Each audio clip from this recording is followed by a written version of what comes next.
அண்ணா IAS academy சாதனையாளர்களின் சங்கம். மாணவ நண்பர்கள் அனைவருக்கும் வணக்கம். நான் உங்கள் பொன்வேல் பாண்டியன், நடப்பு நிகழ்வுகள் ஆசிரியர். இன்றைய தினம் மார்ச் 14ஆம் தேதிக்குரிய நடப்பு நிகழ்வுகளை TNPSC புதிய பாடத்திட்டத்தின்படி நம்ம பல்வேறு தலைப்புகளை வழக்கம் போல நம்ம சிறப்பான முறையில தொகுத்து வழங்க போறோம். சரிங்களா? இதே மாதிரி நம்ம பல்வேறு தலைப்புகளை கொடுத்துட்டு மத்திய மாநில அரசின் திட்டங்களும் சரி, கடைசியாக சூப்பர் 6 கேள்விகள், இதுக்கு முந்தைய வீடியோல இருந்து சில விஷயங்களை நினைவூட்டல், அப்படி நிறைய முயற்சிகளை பண்ணிட்டு இருக்கோம். அதனால ஃபுல்லா வீடியோவை மறக்காம பாருங்க. ஆரம்பிக்கலாமா? இன்றைய தினம் மார்ச் 14ஆம் தேதி. இன்றைய தினத்துல ஒரு முக்கியமான சிறப்பு இருக்கு. என்ன அப்படின்னு சொல்லி பாத்தீங்கன்னா, இன்றைய தினம் உலக பை தினம். கணிதத்தில் பயன்படுத்தக்கூடிய அந்த உலக பை தினம் இன்றைய தினம். அதே மாதிரி நவீன இயற்பியலின் தந்தை என்று அழைக்கப்படும் ஆல்பர்ட் ஐன்ஸ்டீனோட பிறந்த நாள் இன்றைய தினம். ஓகேவா? அதே மாதிரி எக்கனாமிக்ஸ்ல ஃபாதர் ஆஃப் கம்யூனிசம், சமதர்ம பொருளாதாரத்தின் தந்தை என்று அழைக்கப்படும் காரல் மார்க்ஸ் அவருடைய நினைவு தினம் இன்றைய தினம். இதுதான் இன்றைய தினத்திற்கான சிறப்புகள். அடுத்து நம்ம பார்க்க போறது இன்றைய செய்தித்தாளில் இடம்பெற்ற முக்கியமான செய்திகள். மக்களை இந்த இடத்துல உங்களுக்கு ஒன்று சொல்ல விரும்புறேன். இன்றைய தினத்துல தமிழ்நாடு அரசோட பொருளாதார ஆய்வறிக்கை, அதுதான் இந்த வீடியோல முக்கியமான பங்கு வகிக்க போகுது. கண்டிப்பா வர்ற போட்டித் தேர்வுகள்ல இந்த ஏரியாவில இருந்து நிறைய கேள்விகள் வரும் அப்படிங்கிற மாதிரி எதிர்பார்க்கலாம். ஆரம்பிக்கலாம் இன்றைய தினத்துக்கான நடப்பு செய்திகள். ஃபர்ஸ்ட் பாயிண்ட் பாருங்கம்மா, நம்ம சொன்ன மாதிரி தமிழக செய்திகள். அதுல தமிழக பொருளாதார ஆய்வறிக்கை, சரியா, எக்கனாமிக் சர்வே. ஓகேவா? இது வரைக்கும் தமிழ்நாட்டில் வெளியிட்டது கிடையாது. முதல் முறையாக இந்த பொருளாதார ஆய்வறிக்கை வெளியிட்டுக்கிறாங்க. சரிங்களா? இந்த பொருளாதார ஆய்வறிக்கை யார் தயாரிப்பாங்க அப்படின்னு சொல்லி பார்த்தீங்கன்னா, தமிழ்நாடு மாநில திட்டக்குழு. சரி, தமிழ்நாடு மாநில திட்டக்குழு தான் இந்த பொருளாதார ஆய்வறிக்கை வந்து தயாரித்தாங்க. அதை வெளியிட்டது அந்த தமிழ்நாடு மாநில திட்டக்குழுவின் தலைவராக இருக்கிற முதல்வர் மு.க. ஸ்டாலின் அவர்கள். சரிங்களா? தமிழ்நாட்டுல அந்த மாநில திட்டக்குழு எப்ப உருவாக்குனாங்க அப்படின்னு சொல்லி பார்த்தீங்கன்னா, மே 25, 1971 அன்று உருவாக்கப்பட்டது. சரிங்களா? அந்த டேட் மறந்துடாதீங்க. மே 25, 1971. அந்த டைம்ல தமிழ்நாட்டின் முதல்வராக இருந்தவர் கலைஞர் கருணாநிதி அவர்கள். இந்தியாவிலே முதல் முறையாக ஒரு மாநிலத்திற்கான திட்டக்குழுவை உருவாக்குனது நம்முடைய தமிழ்நாடு தான். அதுவும் ஒரு சிறப்பம்சம். சரிங்களா? சரி, இப்ப நம்ம பார்க்கலாம் தமிழ்நாடு பொருளாதார ஆய்வறிக்கை. உங்களுக்கு தெரிஞ்சிருக்கும், பொதுவா பொருளாதார ஆய்வறிக்கை எப்ப வெளியிடுவாங்கன்னா, மத்திய அரசு எப்ப வெளியிடும்? பிப்ரவரி 1ஆம் தேதி ஒவ்வொரு வருஷமும் மத்திய அரசு அந்த யூனியன் பட்ஜெட்டை தாக்கல் பண்ணுவாங்க. அதுக்கு முந்தைய நாள், அதாவது ஜனவரி 31 அன்று மத்திய பட்ஜெட்டுக்கு தாக்கல் செய்யறதுக்கு ஒரு நாளைக்கு முன்னாடி ஜனவரி 31 அன்று எக்கனாமிக் சர்வே, பொருளாதார ஆய்வறிக்கை வெளியிடப்படும். அதே மாதிரி தமிழ்நாட்டில் இன்றைய தினம் மார்ச் 14ஆம் தேதி தமிழ்நாடு அரசிற்கான பட்ஜெட் தாக்கல் செய்யப்பட்டுள்ளது. அதுக்கு முந்தைய நாளான மார்ச் 13ஆம் தேதி பொருளாதார ஆய்வறிக்கை வெளியிடப்பட்டுள்ளது. அவருடைய சிறப்பம்சங்கள், துறைகள் வாரியாக என்ன பங்களிப்பு, வறுமை, பணவீக்கம், இப்படி நிறைய தலைப்புகளை நம்ம இப்போ பார்க்க போறோம். பாருங்க, தமிழக அரசு முதல் முறையாக பொருளாதார ஆய்வறிக்கை வெளியிட்டுள்ளது. மாநில திட்டக்குழு சார்பில், கவனமா இருங்க, ஒவ்வொரு வார்த்தைகளும் முக்கியம். மாநில திட்டக்குழு சார்பில் தயாரிக்கப்பட்ட பொருளாதார ஆய்வறிக்கையை தலைமை செயலகத்தில் தமிழக முதல்வர் மு.க. ஸ்டாலின் வெளியிட்டார். ஏன்னா இவர் தான் தமிழ்நாடு மாநில திட்டக்குழுவின் தலைவராக இருக்கிறாங்க. யாருமா துணைத் தலைவர்? ஜெயரஞ்சன் அவர்கள் துணைத் தலைவர். அதே மாதிரி துணை முதல்வர் உதயநிதி ஸ்டாலின் அவர்கள் பார்த்தீங்கன்னா நம்மளுடைய தமிழ்நாடு மாநில திட்டக்குழுவோட எக்ஸ் அபிசியோ டெபுட்டி சேர்மன் அப்படி சொல்லுவாங்க. சரிங்களா? ஜெயரஞ்சன் அவர்கள் என்னன்னு பார்த்தீங்கன்னா executive deputy chairman of the state planning commission அப்படி சொல்லுவாங்க. ரெண்டு பேருக்குமே வித்தியாசம் இருக்கு, கவனமா இருக்கு. ஓகேவா? சரி, மத்திய அரசின் நடைமுறையில் பொருளாதார ஆய்வறிக்கை, நிதிநிலை அறிக்கை, அதாவது பட்ஜெட் தாக்கல் செய்யப்படுவதற்கு ஒரு நாள் முன்பு நாடாளுமன்றத்தில் தாக்கல் செய்யப்படும். சரிங்களா? அதே மாதிரி பாருங்க, தமிழ்நாட்டிலையும் அதே மாதிரி மார்ச் 13ஆம் தேதி இந்த பொருளாதார ஆய்வறிக்கை வெளியிடப்பட்டுள்ளது. பாருங்க, பொருளாதார ஆய்வறிக்கையில் சிறப்பு அம்சங்கள், அது முக்கியமானது. பாருங்க, நடப்பு 2024-25 நிதியாண்டில், சரி, நிதியாண்டு என்ன முடியல, அந்த நிதியாண்டில் தமிழ்நாட்டின் பொருளாதார வளர்ச்சி விகிதம் எத்தனை சதவீதமாக இருக்கும்? 8% இருக்கும் என்று மதிப்பிடப்பட்டுள்ளது. தொடர்ந்து ஒரு 4-5 ஆண்டுகளாகவே தமிழ்நாடு அரசோட அந்த வளர்ச்சி விகிதம் எத்தனை சதவீதத்தை ஒட்டி இருக்குன்னு சொல்லியிருக்காங்க? 8% ஒட்டி தான் இருக்குது அப்படிங்கிற மாதிரி சொல்லியிருக்கிறாங்க. ஓகேவா?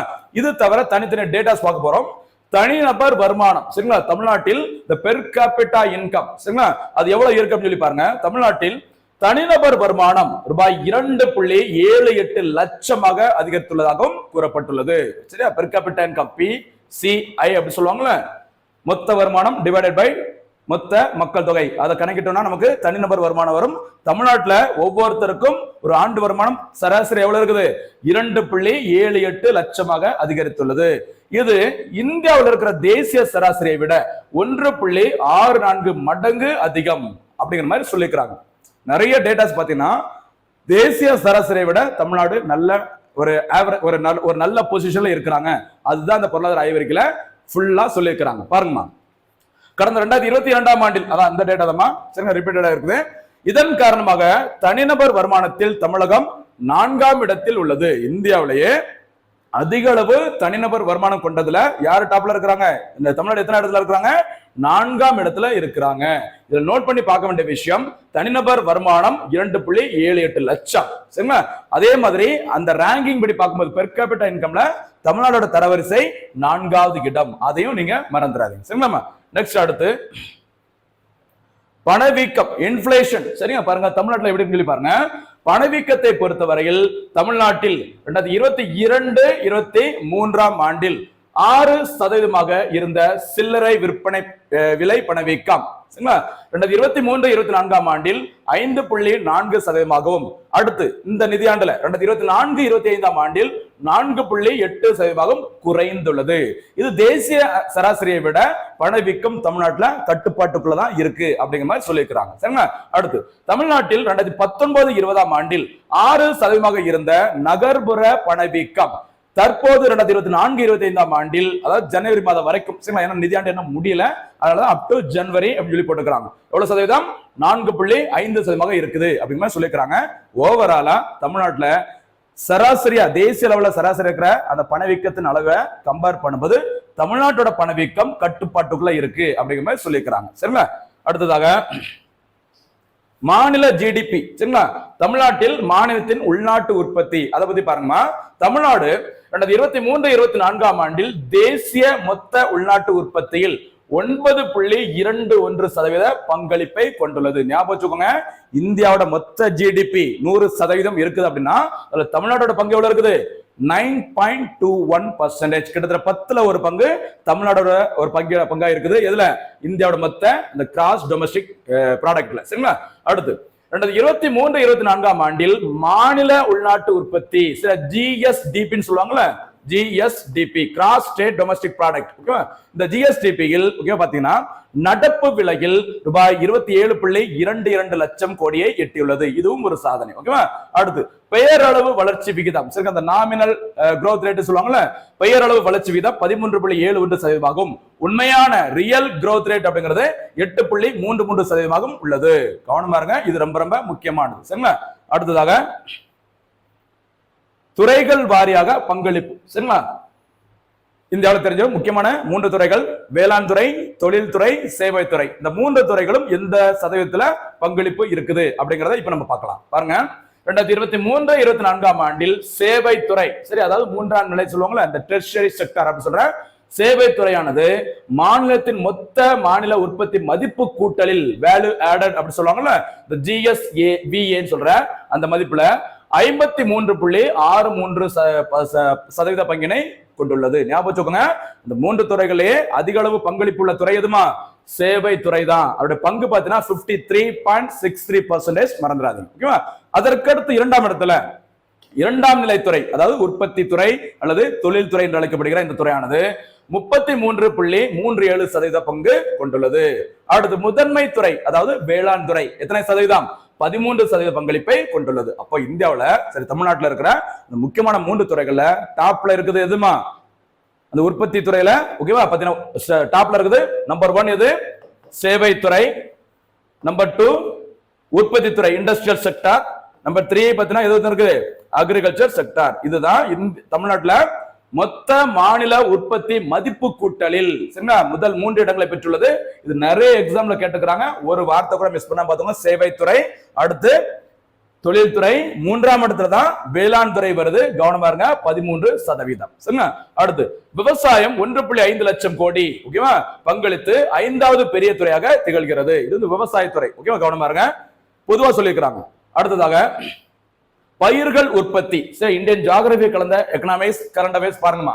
பயிர்கள் உற்பத்தி மொத்த பயிரிடப்பட்ட பரப்பளவில் நெல், மக்காச்சோளம், சோளம், கம்பு, கேழ்வரகு, திணை வகைகள் உள்ளிட்ட உணவு தானியங்கள் ஃபுட் கிரைன்ஸ் பாத்தீங்கன்னா 62% பங்களிப்பை கொண்டுள்ளது. சரிங்களா? இது தவிர எண்ணெய் வித்துக்கள், கரும்பு, பருத்தி போன்ற உணவு தானியம் அல்லாத பயிர்கள் 38% பங்கினை கொண்டுள்ளது. அப்ப எதுதான் அதிகமா இருக்குது? உணவு தானியங்களோட பங்களிப்பு தான் அதிகமா இருக்குது. எதை கம்பேர் பண்ணும்போது உணவு தானியம் அல்லாத பயிர்களை ஒப்பிடும்போது. ஓகேவா? நெக்ஸ்ட் அடுத்து பயிர்கள் பரப்பில் நெல் தொடர்ந்து முதன்மை நிலை வகிக்கிறது. அப்ப தமிழ்நாட்டுல அதிக அளவு எதுதான் உற்பத்தி பண்றாங்க? நெல்லு தான் அதிக அளவு பரப்பளவில் உற்பத்தி செய்யப்படுகிறது. இதுவும் எக்ஸாம்ல கேட்கலாம். அடுத்து 2019-20 ஆண்டில் மொத்த பயிர் பரப்பில் 32.1% இருந்த நெல்லின் பங்கு, அந்த நெல் உற்பத்தியின் பங்கானது 23-24 ஆண்டில் 34.4% அதிகரித்துள்ளது. அப்ப தமிழ்நாட்டுல நெல் பயிரிடும் அந்த பரப்பளவு என்ன இருக்குது? அதிகரித்து காணப்படுகிறது. அதுவும் ஒரு சிறப்பம்சம். அடுத்து போலாமா? அடுத்ததாக அந்த பயிர்கள் தொடர்பான ஒரு வேளாண்மை தொடர்புடைய புள்ளி விவரங்கள் பாருங்கம்மா. வேளாண் புள்ளி விவரங்கள் ஒரு கண்ணோட்டம் 2024 இதே தலைப்புல அந்த அறிக்கையை வெளியிட்டுக்கிறாங்க தமிழ்நாடு அரசோட பொருளாதார ஆய்வறிக்கையில. அதுல என்ன சொல்லிருக்காங்க சொல்லி பாருங்க. தமிழ்நாடு எண்ணெய் வித்துக்கள், நிலக்கடலை, கரும்பு உற்பத்தி திறனில் முதலிடத்திலும். ஞாபகம் வச்சுக்கோமா, எண்ணெய் வித்து, நிலக்கடலை, கரும்பு உற்பத்தி திறன், அதுல தமிழ்நாடு எத்தனை இடத்துல இருக்கிறாங்க? நம்பர் 1 பொசிஷன்ல இருக்கிறாங்க. சரிங்களா? உற்பத்திக்கும் உற்பத்தி திறனுக்கும் வித்தியாசம் இருக்கு. மொத்தம் எவ்வளவு ஒரு லேண்ட்ல, சரி, ஒரு 1000 ஏக்கர் இருக்குன்னா 1000 ஏக்கர்ல எவ்வளவு உற்பத்தி பண்ணிருக்காங்க, அது வந்து உற்பத்தியின் அளவுன்னு சொல்லுவாங்க. சரிங்களா? உற்பத்தி திறன் அப்படின்னா 2 நிலங்கள் அல்லது 2 மாநிலங்கள். இப்ப தமிழ்நாட்டுல ஒரு 1000 ஏக்கர்ல கரும்பு உற்பத்தி செய்யப்படுகிறது. உத்தரப்பிரதேசத்திலும் ஒரு 1000 ஏக்கர்ல கரும்பு உற்பத்தி செய்யப்படுகிறது. அந்த வழங்கப்பட்ட கொடுக்கப்பட்ட குறிப்பிட்ட நிலத்துல யாரு அதிக அளவு அந்த கரும்பு உற்பத்தி கொடுக்குறாங்களோ அதுக்குதான் என்ன பேர் சொல்லுவாங்க? உற்பத்தி திறன், ப்ரொடக்டிவிட்டின்னு சொல்லுவாங்க. சரிங்களா? கரும்பு உற்பத்தியில தமிழ்நாடு தொடர்ந்து முன்னிலையில இருக்கிறாங்க. ஆனா கரும்பு உற்பத்தியில யார் டாப்ல இருப்பா? உத்தரப்பிரதேச முதலிடத்துல இருக்கும். கவனமா இருங்க. அது உற்பத்தியின் அளவு. தமிழ்நாடு உற்பத்தி திறனில் முதலிடம். கவனமா இருங்க. அடுத்து மக்காச்சோள உற்பத்தி திறனில் 2ஆம் இடம், நெல் உற்பத்தி திறனில் 3ஆம் இடம். மறந்துடக்கூடாது. சரிங்களா? தமிழ்நாட்டில் அதிக அளவு பயிரிடப்படுவது நெல். அந்த நெல் உற்பத்தி திறன் தேசிய லெவல்ல எத்தனை இடத்துல இருக்கிறாங்க? 3ஆம் இடத்துல இருக்கிறாங்க. மறந்துடாதீங்க. சரிங்களா? அடுத்து உற்பத்தி துறை தொடர்பான ஒரு சில செய்திகள் பாருங்க. இந்தியாவின் மொத்த உள்நாட்டு உற்பத்தியில் தமிழ்நாட்டின் உற்பத்தி துறையின் பங்களிப்பு 11.90%. ரொம்ப ரொம்ப முக்கியமானது. கவனமா இருங்க. இந்த நோட்ஸும் கண்டிப்பா எக்ஸாம்ல கேட்கலாம். அடுத்ததாக உத்தியம். சரிங்களா? உத்தியம் அப்படிங்கறத கொஞ்சம் வீட்டுல போய் பாருங்க. இன்னும் டீட்டெயிலா இன்னொரு வகுப்புல நம்ம இதை பத்தி பார்க்கலாம். சரியா? உத்தியமில் பதிவு செய்யப்பட்ட 35.56 லட்சம் குறு சிறு நடுத்தர நிறுவனங்களுடன், அதாவது MSME, marginal small and medium enterprises அப்படி சொல்றேன், இந்த சிறு மற்றும் நடுத்தர நிறுவனங்களுடன் தமிழ்நாடு 2023-24 தேசிய அளவில் 2ஆம் இடத்தை பெற்றுள்ளது. இதுவும் ஒரு முக்கியமான விஷயம். கவனமா இருங்க. சரிங்களா? அடுத்து ஜவுளி, இயந்திரங்கள் மற்றும் மின்னணு தயாரிப்புகளில் தமிழ்நாடு 2ஆம் இடத்தில் உள்ளது. எல்லாமே ரொம்ப ரொம்ப முக்கியமானது. கவனமா இருங்கம்மா. அடுத்ததாக 2023-24 நிதியாண்டில் தமிழ்நாட்டின் மொத்த தொழிலாளர்களில் 33.31, அதாவது அதுல 15.97 உற்பத்தி, 17.2% கட்டுமானம், 2 சேர்த்து 33.31 தொழில்துறை நடவடிக்கைகளில் ஈடுபட்டுள்ளனர். இதுவும் ஒரு முக்கியமான டேட்டா. மறந்துடாதீங்க. ஓகேவா? அடுத்ததாக கடந்த 2024 ஆண்டில் உலக முதலீட்டாளர்கள் மாநாடு. அந்த உலக முதலீட்டாளர் மாநாடு பார்த்தீங்கன்னா இதுவரைக்கும் 3 முறை தமிழ்நாடு நடத்திருக்காங்க. கடைசியாக அது அந்த 3 மாநாடு நடைபெற்ற இடம் சென்னை நந்தம்பாக்கத்தில் இருக்க இந்த ட்ரேட் சென்டர்ல தான் நடக்கும். சரிங்களா? கடந்த ஆண்டு நடைபெற்ற 3வது, அதை ஷார்ட்டா என்ன சொல்லுவாங்கன்னா ஜிம்னு சொல்லுவாங்க, குளோபல் இன்வெஸ்டர்ஸ் மீட் அப்படி சொல்லுவாங்க. ஓகேவா? இது முதல் முறையாக முன்னாள் முதல்வர் செல்வி ஜெயலலிதா அவர்கள் பேரில் நடத்தினாங்க. இப்ப நடைபெற்றது 3வது மாநாடு இந்த வருஷம் 2024ல. இந்த உலக முதலீட்டாளர்கள் மாநாடு வெற்றிகரமாக நடத்தப்பட்டு அதன் மூலம் ரூபாய் 6.64 லட்சம் கோடி மதிப்பிலான முதலீடுகள் ஈர்க்கப்பட்டுள்ளது. இதுவும் ஒரு சிறப்பு அம்சம். கவனமா இருக்கு. ஓகேவா? அடுத்து சமூக முன்னேற்ற குறியீடு, அதாவது SBI சொல்லுவாங்க. சரி, SBI அப்படி சொல்ற இந்த குறியீடு மற்றும் உயர்கல்வியில் மொத்த சேர்க்கை விகிதம், சரி, அந்த GER கிராஸ் என்ரோல்மெண்ட் ரேஷியோ, ஓகேவா, ஆகியவற்றில் தமிழ்நாடு முதலிடத்தை பெற்றுள்ளது. இதுவும் ரொம்ப ரொம்ப முக்கியமானது. கவனமா இருங்க. சமூக முன்னேற்ற குறியீடு மற்றும் உயர்கல்வி சேர்க்கை விகிதம், இந்த ரெண்டுலையும் தொடர்ந்து தமிழ்நாடு முதலிடத்தில் இருக்கிறாங்க. தமிழ்நாடு அந்த மொத்த உயர்கல்வி சேர்க்கை விகிதத்துல தற்போது 47% இருக்கு. சரிங்களா? 47%. 18 முதல் 23 வயதுக்குட்பட்ட நபர்கள் +2 முடிச்சதுக்கு அப்புறம் உயர்கல்வி படிக்க போறாங்கல்ல, அதுதான் அந்த உயர்கல்வி சேர்க்கை விகிதம். தமிழ்நாட்டில் எவ்வளவு இருக்குது? இந்தியாவிலேயே அதிகபட்சமாக 47%. ஓகேவா? நெக்ஸ்ட் அடுத்து தமிழ்நாட்டின் முக்கியமான சில தரநிலைகள். இந்த பொருளாதார ஆய்வறிக்கையில தமிழ்நாடு எந்தெந்த இதுல என்ன தரவரிசையில் இருக்கிறாங்க அந்த ரேங்கிங் பார்க்கலாம். பாருங்க. குறைவான இறப்பு விகிதம், குறைவான பிறப்பு விகிதம், டெத் ரேட், பர்த் ரேட், ஓகேவா, அடுத்து குறைந்த வறுமை நிலைகள் ஆகியவற்றில் இரண்டாவது இடத்தில் உள்ளது. நிறைய பாருங்க இரண்டாவது இடத்துல வந்திருக்கிறாங்க. ஓகேவா?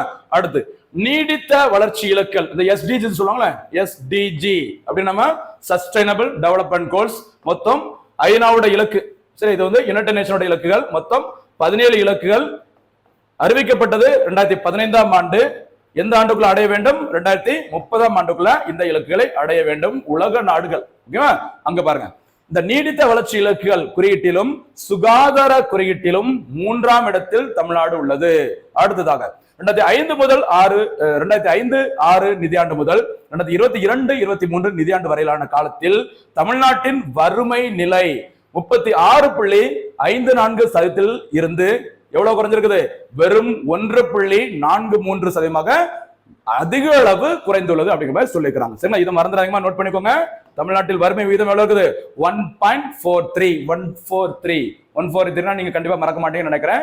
இது வந்து 1.43 மறந்துடாதீங்க. சரிங்களா? அடுத்து அதே வேளையில் அகில இந்திய அளவில் வறுமை நிலை, சரிங்களா, இந்த காலகட்டத்தில் 55.34% இருந்து 11.28% குறைந்துள்ளது. இதை கம்பேர் பண்ணும்போது தமிழ்நாடு எவ்வளவுதான் இருக்குது? 1.43% தான் இருக்குது. அதனால தமிழ்நாடு சிறப்பான நிலையில இருக்கிறாங்க. எதுல? வறுமை நிலையில அப்படிங்கிற மாதிரி சொல்லியிருக்கிறாங்க. ஓகேவா? நெக்ஸ்ட் அடுத்ததாக கல்வி தொடர்பான சில செய்திகள் பாருங்க. எஜுகேஷன்ல தமிழ்நாட்டின் தொடக்க பள்ளிகளில் மொத்த மாணவர் பதிவு விகிதம் 98.4%. இது வந்து தொடக்க பள்ளிகள். அடுத்து உயர்நிலை பள்ளிகளில் 97.5%, மேல்நிலை பள்ளிகளில் 82.9% உள்ள நிலையில் தேசிய அளவில் இந்த விகிதம் 91.7, 77.4 and 56.2 இந்த சதவீதத்துல தான் இருக்குது. இதுவும் தேசிய சராசரியை விட தமிழ்நாடு டாப்ல இருக்காங்க அப்படிங்கிற மாதிரி சொல்லியிருக்கிறாங்க. சரிங்களா?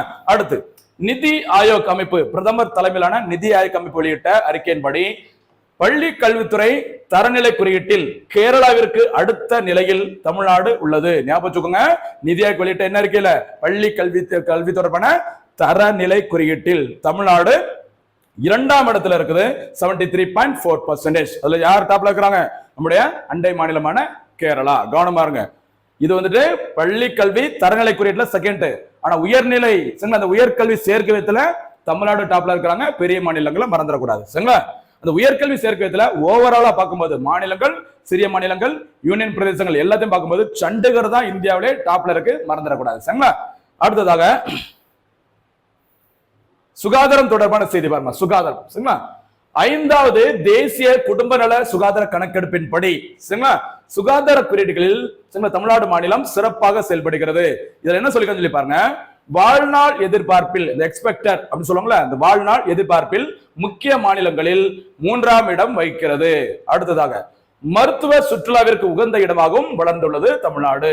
அடுத்து 2023-24ஆம் ஆண்டில் தமிழ்நாட்டின் சுகாதார உள்கட்டமைப்பானது 8713 துணை சுகாதார நிலையங்களையும் 2336 ஆரம்ப சுகாதார நிலையங்களை, primary health facilities, primary health centre சொல்லுவாங்கல்ல, அது 2336 ஆரம்ப சுகாதார நிலையங்களையும் 372 அரசு பொது மருத்துவமனைகளையும் 36 அரசு மருத்துவ கல்லூரி மருத்துவமனைகள் ஆகியவற்றையும் கொண்டுள்ளது. இதுவும் ஒரு சிறப்பான ஒரு விஷயம் தான். ஓகேவா? இந்த டேட்டாவும் மறந்துடக்கூடாது. நெக்ஸ்ட் அடுத்து பாருங்க, காலநிலை. ஓகேவா?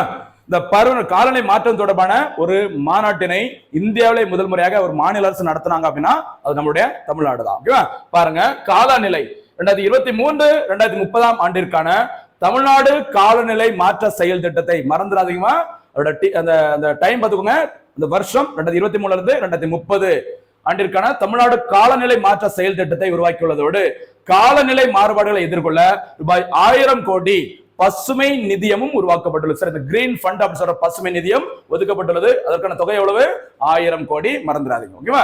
அடுத்து நிதி ஆயோக்கின் அந்த எஸ்டிஜி 13வது இலக்கு காலநிலை செயல்பாடு குறியீடு 23-24 அறிக்கையில் தமிழ்நாடு 81 புள்ளிகளுடன் முதல் இடத்தில் உள்ளது. இதுவும் ஒரு சிறப்பம்சம். கவனமாக இருங்க, ரொம்ப ரொம்ப முக்கியமானது. அடுத்து கடன் விகிதம். அதாவது பொதுவா மத்திய அரசு என்ன சொல்றாங்கன்னா, தொடர்ந்து இந்தியாவிலேயே அதிக அளவு கடன் வாங்குறதுல தமிழ்நாடு தான் முதலிடத்துல இருக்கிறாங்க அப்படிங்கிற சொல்றாங்க. அத வேற மாதிரி தமிழ்நாடு சொல்றாங்க. என்ன சொல்லியிருக்காங்க அப்படிங்கறத பாருங்க. சரிங்களா? பாருங்க, 15வது நிதி ஆணையத்தின் பரிந்துரை உங்களுக்கு தெரிஞ்சிருக்கும். 15வது நிதி ஆணையம் சரிங்களா தற்போது செயல்பாட்டில் இருக்குது. அவருடைய தலைவர் நந்த கிஷோர் சிங் என்று அழைக்கப்படும் NK சிங். அந்த 15வது நிதி ஆணையத்தின் பரிந்துரையின்படி மாநில ஒட்டுமொத்த உற்பத்தியில் 28% வரை தமிழ்நாடு அரசு கடன் பெற முடியும். என்ன சொல்லிருக்காங்க? தமிழ்நாடு அரசோட மாநில ஒட்டுமொத்த உற்பத்தியில எவ்வளவு சதவீதம்? 28% மதிப்பிலான கடனை வாங்குவதற்கு தமிழ்நாடு மாநில அரசுக்கு உரிமை உள்ளது அப்படின்னு யார் சொல்லிருக்கிறா? 15வது நிதி ஆணையம். சரிங்களா? ஆனால் தமிழ்நாடு அரசு 26% வரை மட்டுமே கடன் பெற்றுள்ளது. அவங்க கொடுத்த லிமிட் 28%. ஆனா 26% மட்டும் தான் நாங்க வாங்கி இருக்கோம். ஓகேவா? அதனால நாங்க கொஞ்சம் நீங்க சொன்ன அந்த இலக்கு 28% வரைக்கும் கொடுத்த அனுமதிக்கப்பட்ட அளவை விட குறைவான அளவு தான் நாங்க கடன் வாங்கி இருக்கோம். குறைவா வாங்கி தமிழ்நாடு டாப்ல இருக்கு, மறந்துடாதீங்க. சரியா? நெக்ஸ்ட் அடுத்து போலாமா? அடுத்ததாக சரிமா, அப்ப நம்ம இதுவரைக்கும் என்ன பார்த்திருக்கிறோம்? தமிழ்நாடு அரசு முதல் முறையாக வெளியிட்ட பொருளாதார ஆய்வறிக்கையை வெளியிட்டது தமிழக முதல்வர் மு க ஸ்டாலின் அவர்கள். ஏன்னா அவர் தான் தமிழ்நாடு மாநில திட்டக்குழுவின் தலைவர், மறந்துடக்கூடாது. சரிங்களா? எல்லா டேட்டாவும் தயவுசெய்து படிச்சுக்கோங்க. ஏன்னா முதல் முறையாக வெளியிட்டு இருக்காங்க. அடுத்தாப்புல எலெக்ஷன் வரப்போகுது. இந்த டேட்டாஸ் எல்லாமே ரொம்ப ரொம்ப முக்கியம்.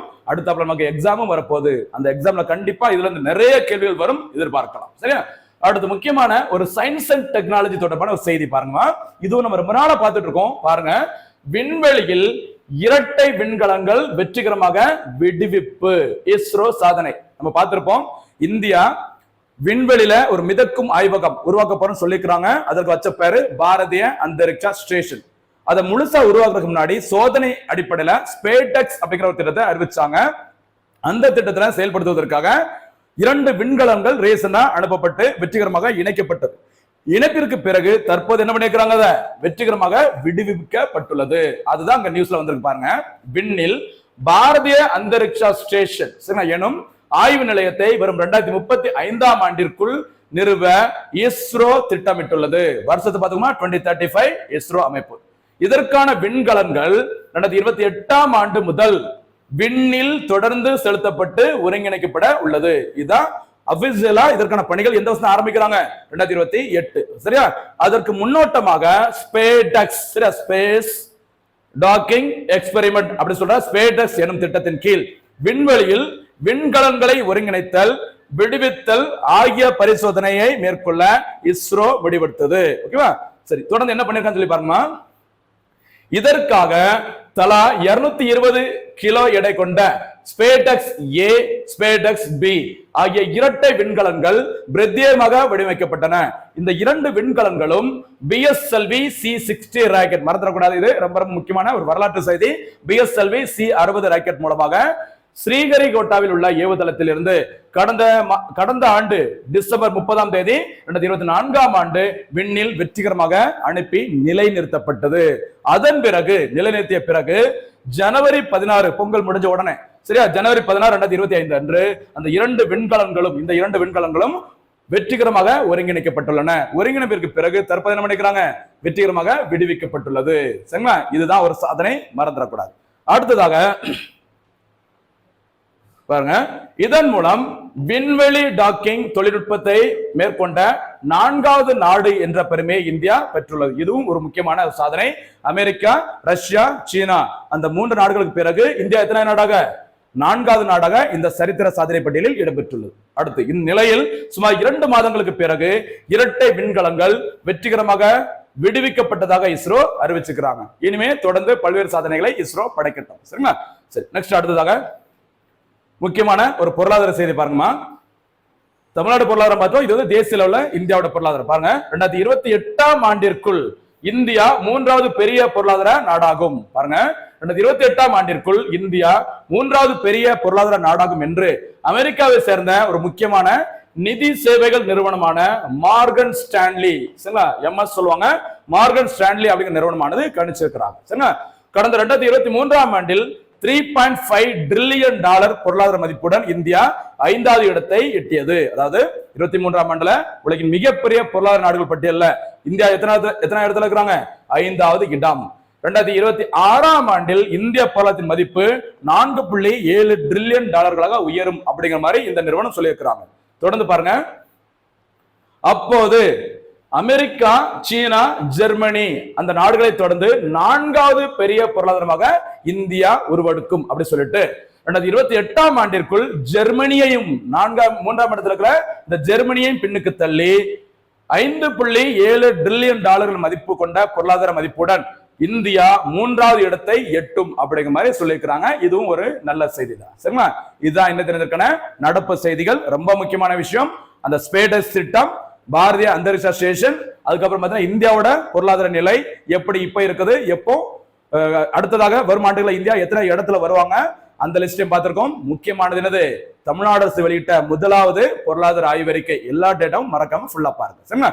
அடுத்ததாக இன்றைய தினத்திற்கான அந்த சூப்பர் 6 கேள்விகள். சூப்பர் 6 கேள்விகள். ஃபர்ஸ்ட் கேள்வி, தமிழக அரசின் பொருளாதார ஆய்வறிக்கை தயாரித்தது யார்? யார், எந்த அமைப்பு தயாரிச்சாங்க அப்படிங்கறத சொல்லுங்க.